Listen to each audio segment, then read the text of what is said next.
And how many of those employees would you estimate there are in Southern California, the scene of the wildfires? We have about 50 in Southern California, mostly in San Diego, which was really the hotbed for fires last week. We have three generation plants.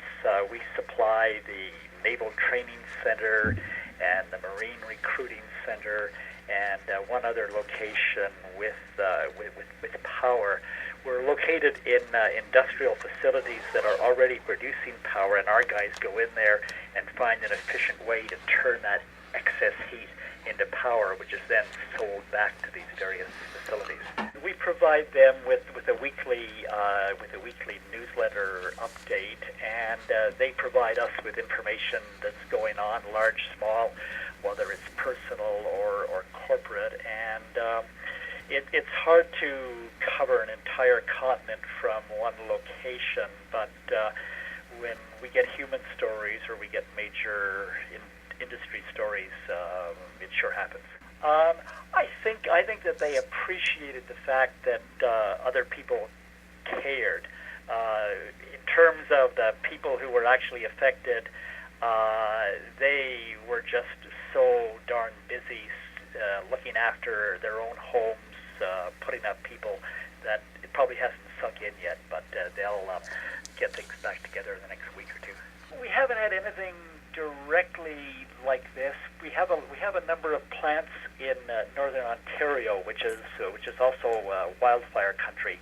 So there have been wildfires that have come fairly close to some of the communities where we operate, but nothing on this scale, nothing that forced the kind of evacuations and emergencies that we saw in California.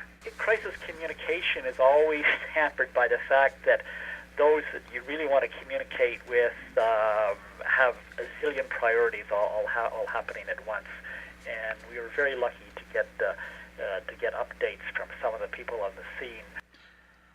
Would you say that there was a big outpouring, a big response to the internal newsletters' stories regarding what was going on in Southern California? I've heard good response. Just like any other editor, I don't get enough feedback, enough instant feedback, but the response I've had was that people do appreciate it. So John talked about a lot of great things there that they're doing to communicate the stories of those employees who are affected by these wildfires and what others can do to help and how it's boosting morale. What stood out to you? What stood out in my mind was the instantaneous nature of the response. People were on email like that, and the flow of information between Southern California and Canada, between Southern California and the rest of the United States, was rapid, it was copious, and it left nobody in doubt as to what those employees were doing and how much danger they were in, and their chances of making it through this and their homes being unscathed by the fire. They knew instantly, up to the moment, every single thing that was going on down there. So the key thing that other corporations can take away here is when you're in this situation, when you have employees that are affected by things completely beyond their control, the Katrinas, the wildfires, things of that nature, that you have to have immediate response. You have to have there's no such thing as over-communication. That's right. There isn't such a thing as over-communication. Every bit of communication is precious and important. Social media mean that now more than ever, a company in times of crisis is unified as wouldn't have been possible 3 years ago.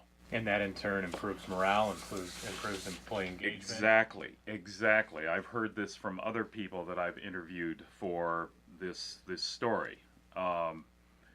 The increase in morale, the feeling that everybody in the company is with you and thinking about you and ready to support you at the drop of a hat, is extremely important to the people who are on the scene.